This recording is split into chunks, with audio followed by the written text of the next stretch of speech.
네, 지난 2006년 인천과 경기도 등 수도권 일대에서 미성년자 11명을 잇따라서 성폭행한 혐의로 징역 15년을 선고받고 복역 중인 아동 성범죄자 김근식이 조금 전에 영장실질심사를 받기 위해서 법원에 출석했습니다.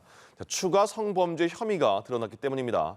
법원에 나가 있는 취재기자 연결해서 자세한 내용 알아보겠습니다. 강창구 기자. 네, 수원지법 안양지원에 나와 있습니다. 조금 전 오후 3시부터 이곳에서 아동 성범죄자 김근식에 대한 구속 전 피의자 신문이 시작됐습니다. 안양교도소에 수감 중인 김근식은 2시 15분쯤 경찰 호송차를 타고 검찰을 통해 법원으로 출석했습니다. 지난 2006년 5월부터 9월 사이 수도권 일대에서 미성년자 11명을 성폭행한 죄로 15년간 복역한 김근식은 당초 내일 새벽 만기 출소할 예정이었습니다. 김근식은 출소 후 의정부 소재 갱생기관에 거주할 예정이었는데요. 의정부 시와 시민들이 김근식의 호송을 강력히 저지하겠다고 밝혀 심각한 갈등이 예상됐습니다. 하지만 검찰이 김근식의 아동 성범죄 혐의를 추가로 밝혀내 다시 구속영장을 청구하면서 이 같은 갈등은 일단 해소할 수 있게 됐습니다. 사정당국에 따르면 김근식으로부터 성폭행을 당한 피해자 한 명이 최근 김근식을 고소했고 검찰은 증거관계 분석을 마친 뒤 혐의를 입증해 구속영장을 청구한 겁니다.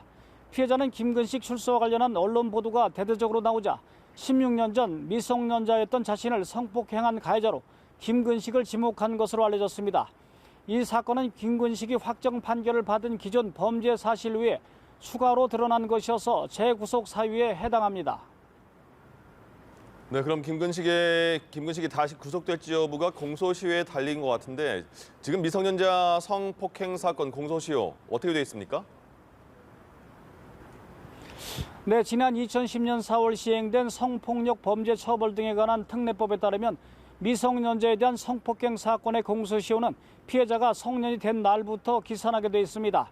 이 사건 피해자의 경우 나이는 알려지지 않았지만 사건 발생 시점이 2006년이고 범죄 종류가 미성년자 성폭행이었다는 점을 고려하면 법 시행 시기인 2010년까지 공소시효가 살아있을 것으로 추정됩니다. 이에 따라 공소시효가 살아있는 사건이기 때문에 추가로 드러난 범죄에 대해 구속영장을 청구하는 데에는 법적으로 무리가 없는 셈입니다. 또 당시 피해자가 만 13세 미만이었다면 공소시효 자체가 없기 때문에 처벌할 수 있습니다. 검찰 관계자는 범행의 중대성과 국민의 안전 그리고 피해자 보호 등을 고려해 급히 구속영장을 청구했다고 밝혔습니다. 김근식의 구속영장 발부 여부는 오늘 중으로 결정될 전망인데 영장이 발부되면 인근 구치소로 이송돼 검찰 조사를 받게 됩니다. 하지만 영장이 기각되면 김근식은 내일 새벽 교도소를 출소해 의정부 소재 갱생시설로 이동하게 되는데요. 그 과정에서 심각한 충돌이 발생할 것으로 우려됩니다. 지금까지 수원지법 안양지원에서 연합뉴스TV 강창우입니다.